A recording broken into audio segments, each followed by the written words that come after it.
Hello, our friends, Evolutionary Energy Arts family. Hello there, welcome back.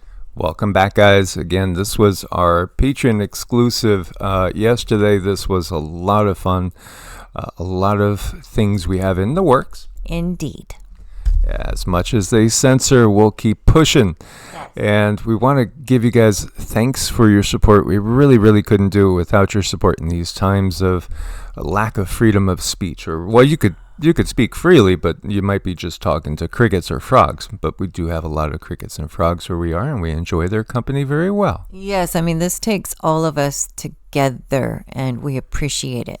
Yeah, I think so much of the mysteries, things that were, those are just, God's mysteries, and, there's no way we could ever understand them. I think things are coming into view now. This is Tana. This is an island in Vanuatu. As you can see, tropical paradise, absolutely still people living very much in harmony with nature, living away from technology. All these little islands we have in the South Pacific, I don't think we've explored every single one of them.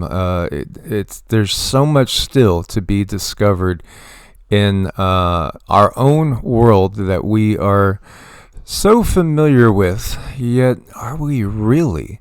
And do we really see things as clearly as we can? Well, this looks like it's a nice little resort. Beautiful views. Wonderful. Boy, tropical paradise, Garden of Eden. I wanted to talk to you guys about something called a cargo cult. This is entitled, this is from Smithsonian, by the way. Oh my gosh, the mysteries that the Smithsonian has done away with, erased from our memory banks. In John, they trust. South Pacific villagers worship a mysterious American they call John Frum, believing he'll one day shower their remote island with riches and, he will return again. He was here. He's no longer here, but he's coming back. Absolutely. Villagers on the island of Tana dance in John Frum's honor February 15th, just a couple days ago. Clan leaders saw their Yankee Messiah first in the 1930s. He later appeared to them during World War II, dressed in white, like an unidentified Navy seaman. Again, when you look at our history, it again has so much mystery and intrigue, and people wonder what really happened and why do we do sometimes the crazy things we do. As you look at him sitting on top of an active volcano, like talking about crazy things. Oh, look, he's got a globe. Oh, yes, John Frum, the mysterious John Frum. You have kids making eyeglasses mimicking the goggles that a pilot may, have been wearing back in the 1930s. That is very creative. I know, they're extremely creative. And I mean, the reason we bring it up is we keep hearing about this. It's something that's bubbling to the surface. But what I see, it's kind of an example of, are we not all guilty of this to a degree? And not that we're saying that there's anything wrong with this and people have malicious intentions, not the case at all. They're just basically people that saw something unusual and then they are, creating it into a religious observance. As you see off to the left, they were recreating a plane that looks so reminiscent of World War I and World War II planes. Again, the kids making the goggles. Look at this. This is so clearly, a satellite dish, and yet it has some religious significance to them. And here again, you see another very good representation of an airplane. And here, again, carrying it through as if this reminds me of religious ceremonies that we'll see in Europe and, carrying saints on down through town and parading saints or holy relics. Do you know they still have the bones of certain saints that will come out at certain times on the saint's day, and they'll be paraded around. And here you actually see, again, the elders in town dressing up like those that came from the sky, and even painting insignias on their chest and going around mimicking the soldiers that were there at one point in time, whether it's this generation that saw the soldiers or another. And it looks like chainsaws, the emulation of the chainsaws. Just think about this on a bigger scale. Think about this instead of, being our own fighter pilots, etc., from World War I, World War II. Think in terms of people coming here from other worlds and how they would be worshipped as gods. And what you see here, this scene transpired so many times, and it was an extraterrestrial being, a being not from Earth, that was sitting down and explaining the way things really work. This is how we have the Vedas, and how we have the Hindu scriptures and other indigenous stories and philosophies and myths and legends that have come down throughout time immemorial. We had benevolent beings that came down, and really all we encountered at one period in time was the benevolent beings who really did truthfully, with good intentions, want to explain to us how this universe really works. As you see here, New Zealand Pale Ale. Yeah, John Frum, here you go. John Frum is worshipped as a god. And you see John Frum, Messiah. Yeah, absolutely. Tanna Island, Vanuatu. Yeah, in the midst of World War II, God has returned, and not a moment too soon, having abandoned them decades earlier, just as bad men with awful intentions arrived to steal their land and to send their people off to faraway locales to be worked to death. He was back, an American soldier named John Frum. And when you think about it, John Frum, it could just simply be they were, he was giving his name, John from wherever, Des Moines. John from Birmingham, the John from Los Angeles. And they just forgot that other part, and they say John Frum, the return of John Frum, cargo cults. Oh, yes, it makes perfect sense. What's interesting, too, is he does seem to be benevolent, because he was warning them of the more advanced beings out there that would look to take advantage of them. And he was worrying and concerned with them losing their way and their traditions and customs and their connection to the land. So again, he encouraged them to return to their ancestral customs. And he also promised that he would return one day, bringing with him wealth, cargo, and freedom. Dropping manna from heaven, again, in the form of cargo. Can we not see how clear this is? This is exactly what has happened to us. This is how, again, we end up with these religions and these, it's just a mystery of God or the gods. Because originally, again, when you talk about God in the biblical sense, it's in the plural. And this is because these are not the creator of the universe. These are just simply more advanced beings that had more knowledge, and in many cases openly shared their knowledge and really tried to better the lives of the indigenous beings, but also telling them to maintain their ways and, to maybe in some ways not become like us. Mm-hmm. I know, and I think it's a good thing that he encourages them to hold on to their ways, because their ways connected to the land, it is, in my opinion, the best way to be. But if you blow this up on a larger scale, then you see other beings who know what's going on, and they know the underlying manipulation, so they take advantage of that. And they create these visions and these stories surrounded by beings who simply came here possibly to help and to give us a boost.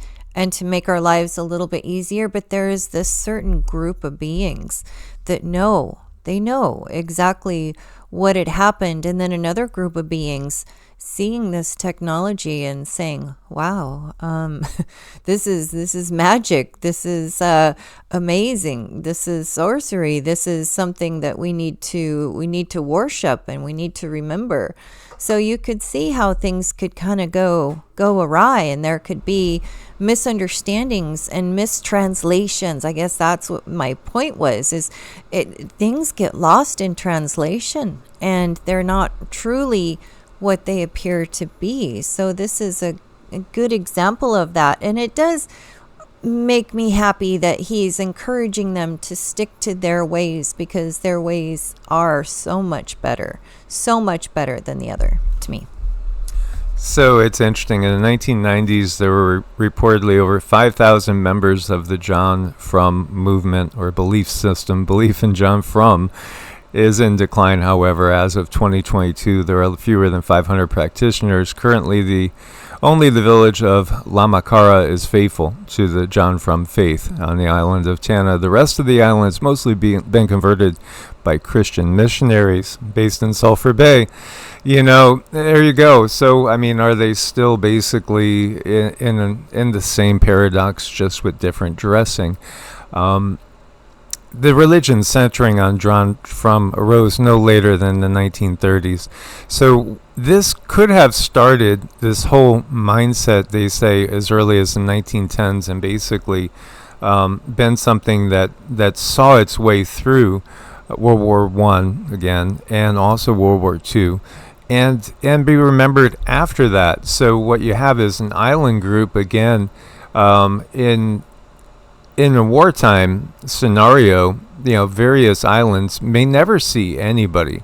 When you're talking as many islands as there are in the South Pacific, you're not going to militarily occupy every single one of them, but you may make stops here and there, and you may leave supplies, and you may have to have battles here and there at different points. And so this is the perfect environment to kind of give you what has happened on planet Earth to a very, very large extent, because again, we're not in that center point of our particular galaxy. We're a little bit off on the fringes, so we're kind of out there in the boondocks to a degree, as opposed to being right down in the center where most of the civilizations are. So again, you might get people that come by here and there and then return later. And this just shows how we can so easily worship beings that seem to be able to control magic in such a amazing way. But it's not just magic. They just understood how the universe works better than the indigenous people did. Right. They have technology, and that's what it boils down to. And, if it can happen to these people, well, it can happen to anyone, because they are isolated. We on Earth, we are isolated. They speak a completely different language. So how do you get across to them in their language to really, truly, so that they understand what is going on? I think we are the same. I think beings that are extraterrestrial, they speak through the pineal gland. They speak through different means. They communicate in different ways. And here we on Earth, we are having to use this language, this English language that is so cumbersome. And it's really compared to when you're having an out-of-body experience, and the way information flows through your whole body and through all of your senses to come back into the body and then speak like this and try to get your point across, many times can be very frustrating. So we are all, kind of in the same boat. It's just this helps us understand it at another level. It definitely gives me a bigger picture of what's going on, even though, I've kind of come to my own conclusions a long time ago. It was still kind of a struggle, and an example like this to me is very helpful. Very helpful. It's the perfect example. It gets me thinking about Viracocha and Quetzalcoatl, and how, again, waiting for the return of the benevolent ones. Well, unfortunately, what happened was, instead of benevolent ones, we had malevolent ones that basically took us over and put us into the system that we are now finding ourselves in, and recognizing that. But again, we are breaking out of the Kali Yuga. We are officially in the Bronze Age. I was thrilled to see last night there was a video that came into my feed with Barbara Handclough, who is somebody that I've known of her and probably first started reading her works back in the 80s. She did an amazing job with her husband Jerry in being a way shower. She was one of those first lights that was giving us information, and she had said that, what, we are traumatized, and this is something maybe we could do another video on going into it. So much what we see is the trauma from the past. And she was saying, it's not that we're going through that again this time. We're traumatized to such a high degree because of what happened in the past. And this time it's different. And it was fascinating to see that she pegged that, now we are in the first full year of the new cycle. So, here she is. Cindy had gotten from the guides that April 8th, 2024, that was the last day of the Kali Yuga and the beginning of the Bronze Age. And then I see Barbara Handclough saying last night the same thing. So, again, how do we get this info? Because we're channeling, we're tapping into that which is available to all. You've just been, those that don't have the ability to tap into it developed yet. You can develop it. We all can. It's just because of the fluoridated water, the foods, the low frequency, it's everything the system has done to get us to think that we're out on this island all by ourselves, but we're not. We've never been alone. And you can have a direct connection to many different beings if you put it out there. Why do you guys always get visited? Well, because we're open and our lights are shining brightly, saying open for business to friendly beings. That's the energy that we give off. And again, you can do the same thing. It's the dark ones that have us afraid of the light. And, we're shedding their belief systems that they've indoctrinated into us to keep us limited in our ability to perceive the true reality. Mm-hmm. And I think, using the word indoctrination is good in this case, because I'm looking at these beings here. So they promise these islanders, we're going to come back and we're going to bring more technology. But is that truly what's best for the islanders? Or should they be acclimating into their land, into their cultures? Is that the way to make them more whole? And I see a lot of people who say, well, we just want the galactics to come in and park and save us. Is that truly, if they care about us, is that truly the best thing to do for us? And, if you look at child rearing, the parents that go and get in front of their child and they're constantly fixing them all the time, and they're, preventing accidents and they're redirecting them. They're not letting their child grow and make their own mistakes. It's so important to let your child make their mistakes when they are small. Oh my gosh, that is so critical. Otherwise, you have an adult that is not able to solve their own problems. And this is where I see, I saw my own parenting kind of go wrong, because I was a mom that's just constantly fixing everything around my children so they don't make a mistake. Well, now I'm a mom who's saying, okay, you made a mistake, go do this so you can work on it and fix it. At least I caught on. It took me a while. I was kind of like a helicopter mom. I was just that way and always wanting things to turn out. And, I saw this, Mike pulls this little armadillo up, and it just reminds me of all the empaths out there who walk into a room and they feel all the things. And wouldn't this be a very handy technology to have? Well, just think about it. When he's all in a ball, if you just glance quickly, you might think, oh, that's a strange soccer ball, or what is that? And you're totally missing what it really is. Again, so much of our history is like that. It's a glimpse from a distorted lens that really misleads us on what has transpired. Again, guys, thank you for your support over on Patreon. We couldn't do it without you guys. We look forward to your comments, and please do leave more suggestions as to what rabbit holes you want to go down. Source bless and namaste. Namaste.